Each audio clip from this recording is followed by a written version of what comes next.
enorme placer. Bienvenido a San Juan. Un placer enorme recibirte, Nelson Castro. ¿Cómo estás? Acá con Elio te Hola, saludamos. ¿cómo les va? Bella noche. Un gusto y Hola un honor estar con Nelson, todos ¿cómo ustedes. estás? Y gracias por tanta generosidad absolutamente inmerecida. Así que a su disposición, ¿eh? Y encantado. Y a través de ustedes un saludo para la gente de San Juan, que siempre es muy afectuosa conmigo. Desde ya que sí. Elio, ¿querés arrancar vos? ¿Cómo no? Nelson, más allá de la gratitud que tenemos con Lila de tenerte aquí, Por favor. es muy interesante para nosotros y para toda la audiencia conocer el derrotero de Nelson Castro que llega, digamos, en un momento de su vida al periodismo, pero que no es su profesión No. original, pero probablemente sí su vocación. De Bueno, manera es tal una parte que que eso queremos tal vez saber. muchos no conocen. Yo estudié las dos carreras simultáneamente. Mi vocación de Ujú. periodista nació junto con la vocación de médico. Yo estudié mientras estudiaba medicina, estudié en la Escuela del Círculo de Periodistas Deportivos de Buenos Aires. En aquella época, años 70, había pocas escuelas. Y por Claro. lo tanto, yo me recibí de periodista a los 20 años y empecé a trabajar como periodista deportivo durante 10 Ajá. años. Cosa que me dio mientras estudiaba medicina, después me recibí, ¿no?, de médico en el año 80. La experiencia de periodista deportivo me dio una formación fenomenal, digamos, una formación del oficio, de trabajar en la calle, trabajar con muchas posibilidades, con mucha libertad, en aquellos años en los cuales era muy difícil trabajar con libertad en la República Argentina. Claro. Y me permitió además conocer toda Latinoamérica. Y gracias a los viajes que se hacían con las transmisiones de los partidos, conocí no solamente Sudamérica, sino también Centroamérica. Y eso fue una experiencia que aún hoy me sirve, ¿eh? Porque Bien. te diría que fue una inmersión en realidades sociales, psicológicas y demás que todavía siguen vigentes y que, les repito, me fueron y me son de mucha utilidad. Qué interesante. Sí. Nelson, me parece a mí importante porque estás en un medio que tiene a su vez una visión crítica de la realidad argentina en cualquier tiempo que uno pueda verlo a través de la historia hasta la actualidad. Me interesa tu opinión sobre el modo en que la institución, gobierno de la nación, la presidencia de la nación, sus ministros y sus comunicadores, se han vinculado con la prensa a lo largo de este tiempo que llevan en el gobierno. ¿Qué percepción tenés de que si hay algún objetivo en particular o es un modo con el cual hay una voluntad de comunicarse así, de manejarse así con la prensa? Bueno, es una metodología patológica. Yo soy muy crítico del Ujú. presidente de la República en el uso de la descalificación para los periodistas y para otros. Es decir, no es, ¿no? También. Realmente, ¿no? El presidente tiene todo el derecho de ser crítico con sus críticos, conmigo, con vos, con cualquiera, ¿no? Y forma parte de la esencia de la democracia. Claro. La descalificación es otra cosa. ¿No es cierto? La descalificación implica, digamos, un gesto de intolerancia que atenta contra el principio de la democracia. Ahora, por supuesto, si hay alguien que es un corrupto y un delincuente, vale el calificativo Claro. cuando eso está. Pero esto no es lo que está ocurriendo con el presidente de la República y parte de su entorno. Y eso es realmente muy malo porque veníamos del kirchnerismo, que por supuesto tenía la misma metodología, con acciones además, ¿no? Digamos, muy concretas, que sufrimos muchos, y tenemos la misma metodología del presidente de la República en las formas, sin llegar a las acciones que había implementado el kirchnerismo. Yo fui sujeto, víctima de un juicio público en la Plaza Sí. de Mayo, pero con el mismo perfil de intolerancia que hoy además está magnificado en las redes. Así que yo lo critico severamente. Es producto además de una personalidad patológica del presidente de la República que Ujú. lamentablemente tiene una expresión política muy mala, que es nociva para la sociedad y también, hay que decirlo, para su gobierno, ¿eh? ¿Vos creés, con esto concluyo y te doy espacio, Lila, crees, Nelson, que esto puede venirse en contra en un proceso electoral como el que está por venir? Por supuesto, Ajá. realmente. Digamos, va contra la lógica, lo más impactante que tiene, ¿no?, es lo ilógico del proceso. Es decir, Sería Claro. absolutamente criticable, lo mismo criticable, si el gobierno tuviera una mayoría enorme, ¿no? Ujú. Eh, pero vos podés decir, bueno, tiene una mayoría tal que no necesita nada. Es igualmente criticable. Pero Comprendido. yo digo, esto es nocivo para él. Fíjate vos los problemas que el gobierno está teniendo en el Congreso, que va a tener esta semana, con la aprobación de leyes, la moratoria Sí, jubilatoria, sí. tema del Garraham y demás, que lo va a obligar al presidente a vetos que no va a poder sostener en el Congreso. Por eso es que esto es nocivo para el gobierno, por eso digo, parte de una situación ilógica que se basa en una personalidad patológica como la que tiene el presidente de la República. ¿Eh? Interesante la perspectiva de patológica y con el énfasis que Sí, lo has sí, dicho, que absolutamente. lo único que genera es más preocupación de la que ya hay respecto del modo en que Así se es. vincula con ciertos sectores. Lila, Ahí estamos. Bueno, Nelson, yo te llevo a tu vida personal, porque nosotros te Bueno, vemos, representás tanto, realmente, tanta pasión, profesionalismo, compromiso. La verdad que como comunicadora para mí es un honor tenerte en el programa y que todos los sanjuaninos te puedan escuchar. Yo quiero, con la primera pregunta que arranco, ¿de qué casa venís? ¿De qué hogar venís? vengo de un hogar de clase media de bueno, mi papá que era carpintero y mi mamá que era ama de casa. Así que vengo de un hogar de gente de trabajo. Lo principal que le agradezco a mis padres fueron tres cosas, o son tres cosas, ¿no? Que lo recuerdo siempre, ¿no? Primero, su honestidad. Segundo, ¿no? El hacer del trabajo su modus vivendi, ¿no es cierto? Y el tercero, valorar la educación. Ellos no habían podido tener la educación que hubieran querido, ¿no? Realmente. Y fue fantástico recibir de ellos ese estímulo y ese apoyo para, a mí me gustaba mucho el colegio, pero para reforzar no solamente lo que a mí me gustaba, sino las inquietudes que yo tenía vinculadas con la escuela. Así que vengo de una casa fantástica. Bien, y los pudiste despedir, los dos fallecieron, ¿cierto? No solamente los pude pedir, la vida me regaló el don de poder cuidarlos hasta el final. Es algo que yo le agradezco a Dios profundamente. Yo los pude cuidar junto con mi hermano Daniel hasta el final de sus vidas. Y eso es un regalo que me dio la vida y es un regalo que valoro todos los días. ¿Eh? Nelson, ¿y cómo es tu vida privada? ¿Qué haces cuando Mira, no mi vida es muy trabajas, cuando no sencilla, estás, digamos. cuando no estás Yo, en un móvil? ¿Qué haces? yo trabajo mucho, disfruto del trabajo, que es realmente una pasión en mi vida y se lo agradezco. Yo le agradezco a la vida poder hacer lo que siempre quise hacer.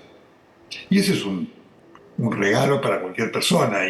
Y a veces veo y me preocupa y me da pena aquellos que transcurren la vida haciendo lo que no les gusta, porque Claro. obviamente no tienen remedio, otro remedio, o porque no han tenido la oportunidad de perfeccionarse o encontrar el lugar en aquellos que ellos quieren. Así que para mí el trabajo es un placer todos los días. Yo me levanto todos los días con la enorme alegría de poder ir a la radio, ir al canal, y disfruto además de lo que es el contacto con la gente, y disfruto además de la posibilidad de algo que además siempre me encanta, que es aprender. El periodismo tiene una gran, eh, una maravillosa esencia que es el de aprender todos los días. ¿No es cierto? Uno todos los días se encuentra con situaciones nuevas que te obligan a informarte, a ser curioso y a conocer cosas. Así que esa es mi vida, que para mí es muy importante, que comparto además con mi familia muy chiquita, tengo mi hermano, mis sobrinos, y con ellos compartimos realmente una vida familiar muy integrada y muy intensa. Veo ahí atrás una caminadora, si no me equivoco, ¿puede Sí, ser? sí, yo hago mucha actividad física. Yo todos los días hago actividad física, así que eso forma parte de mi vida también. Así que es la combinación, y no es casual que esté en la biblioteca. Así que no es casual. ¿Y cuánto tiempo caminas arriba de la Bueno, yo caminadora? hago una hora de actividad física Ah, todos los días. Nelson, Eso, estás mejor que yo, por favor. Claro, una hora, eso pero ¿y se lo qué? recomiendo a todos. Ah, Hace 50 años que lo hago, así que se lo recomiendo a todos. una hora todos los días Todos caminás. los días, sí, sí. ¿Y qué? ¿Escuchás música o Sí, ves por televisión? supuesto, escucho ópera. Escucho ópera, a mí me Ah, encanta la usted música, es así que un, escucho ópera. usted es fuera de serie, Nelson. Discúlpeme. Claro. Escúcheme, le hago otra pregunta. ¿Ha Sí. tenido que atravesar muchas adversidades en su vida? Sí, por supuesto que las tuve, así que desde problemas de salud, ¿no es cierto? Yo tengo acá cicatrices, que forman parte de una enfermedad muy severa que tuve cuando era chico, y después todos tenemos adversidades en la vida. Siempre me acuerdo y siempre lo menciono, esto es algo que hablaba mucho con el queridísimo y inolvidable Jorge Larata, ¿no? Eh, la, la vida tiene adversidades, tiene problemas todos los días. Vos, Elio, todos tenemos mayores, menores y demás. Yo tengo una frase, ¿no?, en mi casa de Aristóteles que dice, la vida abunda en problemas y los problemas están para ser solucionados. Y yo tengo ese enfoque de la vida, ¿no es cierto?, de la adversidad. Y creo que la adversidad templa a la persona, ¿no es cierto? Y no hay posibilidad de éxito en la vida si no tenés capacidad de enfrentar la adversidad. Así que por supuesto que las he tenido, seguramente las tendré, y las enfrento como cosas de la vida, ¿eh? Es un mensaje que siempre le doy a la gente joven, ¿no? Miren, la vida es un largo camino y sobre todo en la profesión del periodista, que es una maratón. La profesión del periodista. Un deportista tiene una vida profesional de 15 años, es una carrera de 100 metros. La vida de un periodista es una maratón. Y en la maratón, digamos, muchas veces gana el que en el kilómetro 20 venía en el puesto 40, ¿no? Así que hay que prepararse para eso, y siempre lo más, ¿no? ¿Y te lo tomás bien? O sea, no te atraviesa, no te entristece, como que redoblás la No, apuesta. ni me entristece ni me enoja. Oh, Los hechos son los hechos, ¿no es claro. cierto? Y uno siempre tiene que comprender la circunstancia, ¿no es cierto? Por algo las cosas suceden.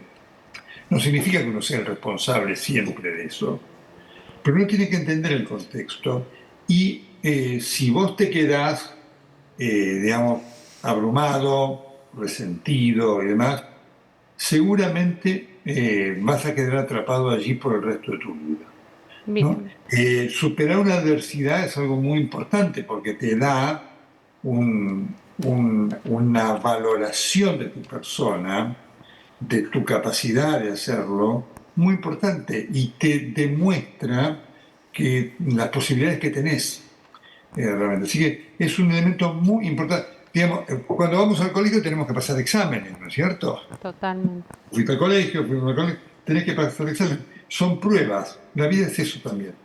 La verdad, Elio, impresionante lo que dice. Ya Yo lo estoy... creo. Se me Amén ha de puesto eso, la piel de gallina. amén de eso, Nelson, como pregunta complementaria, eh, ¿crees que la nueva generación de periodistas está en la misma posición de que el esfuerzo continuo a través de la alegría que genera va a provocar o está generando profesionales de la talla de Jorge Lanata, tuya y de la gente que hoy es ícono de un periodismo serio y comprometido? Mira, yo siempre apuesto y tengo la esperanza que las generaciones futuras serán mejores que las nuestras, ¿no? Ujú. Como nosotros superamos cosas de lo del pasado. Hay todo un fenómeno cultural hoy, ¿no? Que lo da la tecnología, y es muy interesante. Por eso marco esto. Me encantó la pregunta de la adversidad.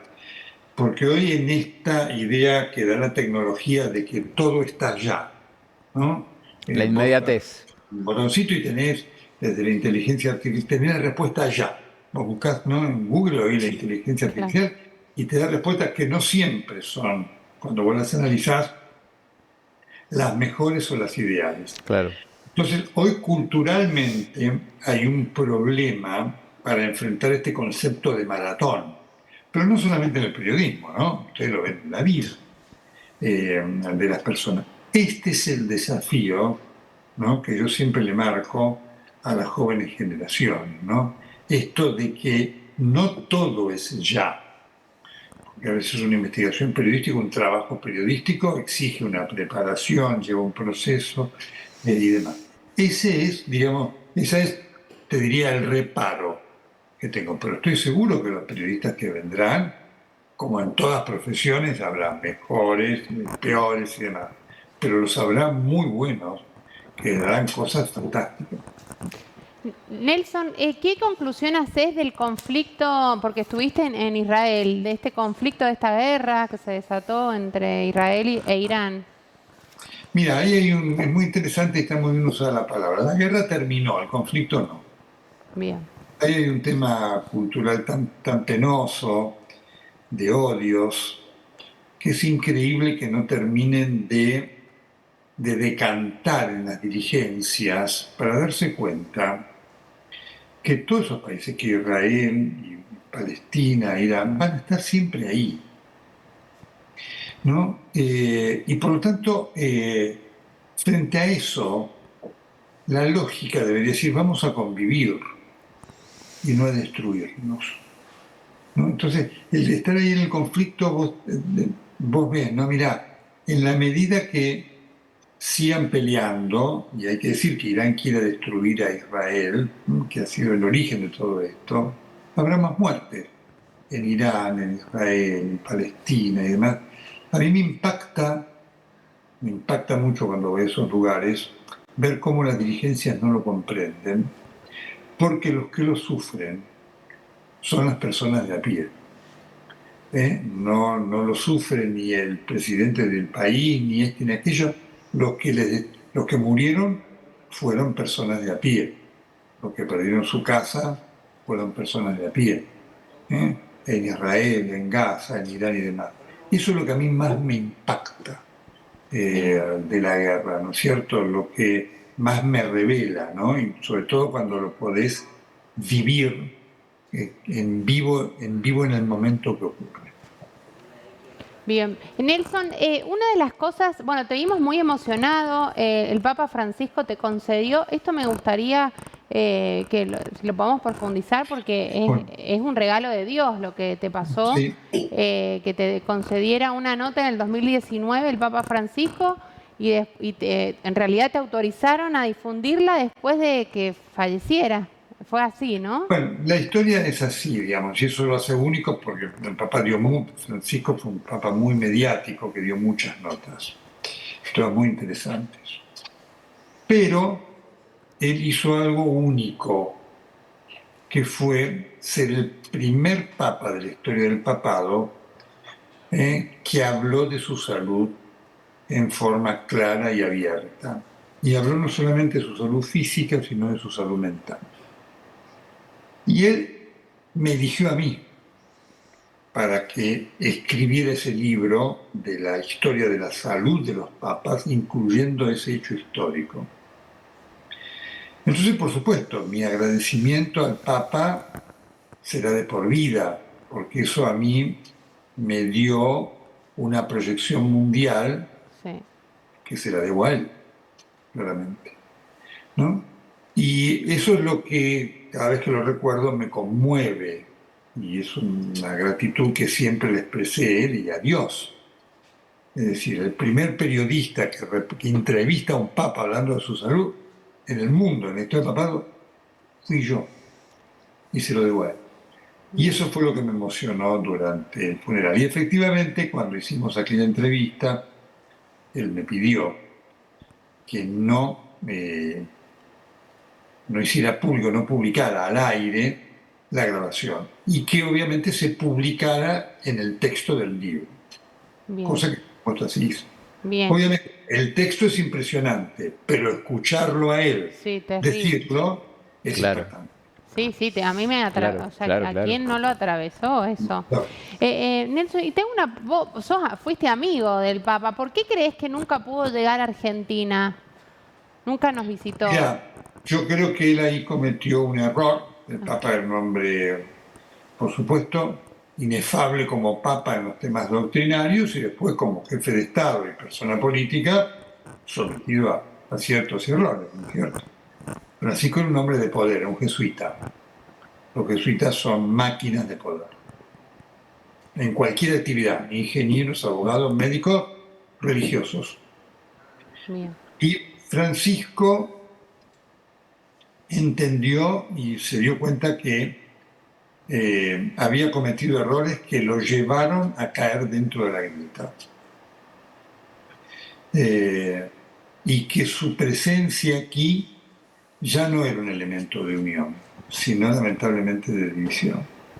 Y yo estoy convencido que esa fue el hecho que a él lo llevó a no venir a la Argentina cuando pudo haber venido. Ya en el último tiempo era claro que con su salud deteriorada el viaje a la Argentina era imposible. La Argentina era un país que exigía recorridos muy amplios, había tenido que estar en Buenos Aires, en Cuyo, en el norte, en la Mesopotamia, era imposible para un hombre que tenía las dificultades de movilidad que tenía después de no haberse querido operar de la rodilla.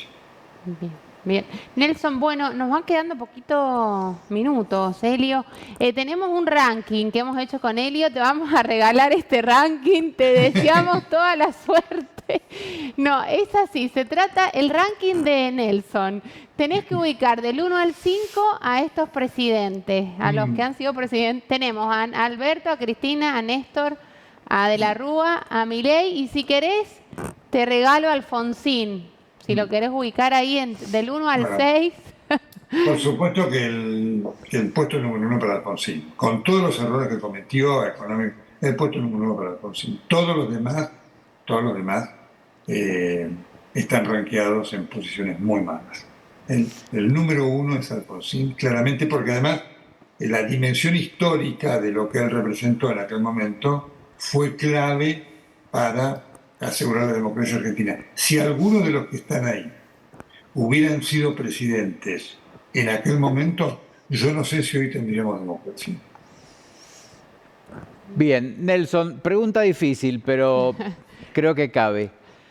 ¿Te da la impresión de que todos los presidentes hasta la actualidad que sucedieron a la gestión democrática de Alfonsín todavía están gastando el crédito que él construyó institucionalmente? Sí, por supuesto, realmente. No, y lo incluyo en las críticas a Menem. Menem que tuvo una gran oportunidad, ¿no? Y que generó ese discurso de unión y demás, pero, digamos, su ambición de poder, lo llevó a generar un gobierno profundamente corrupto, que tiró por la borda todas aquellas cosas que pudieron haberse. No, sin duda que fue Alfonsín, digamos, ¿no? Alfonsín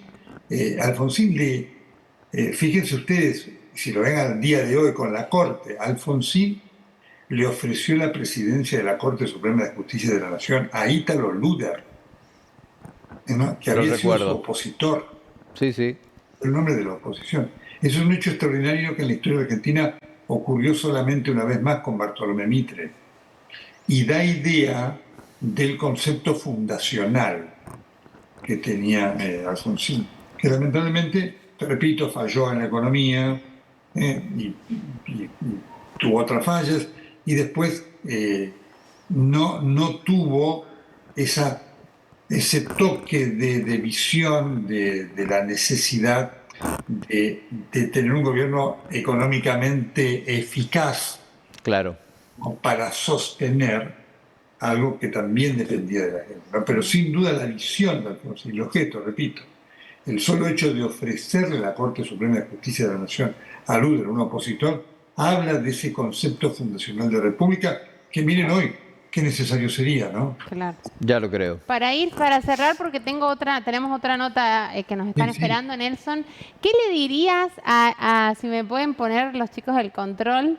Para cerrar, nos vamos con esto último, a Nelson. Mira, le diría esto, le digo, sé agradecido de la vida porque pudiste ser lo que quisiste ser. Ay, no, me moviliza, te emociona, Nelson, realmente.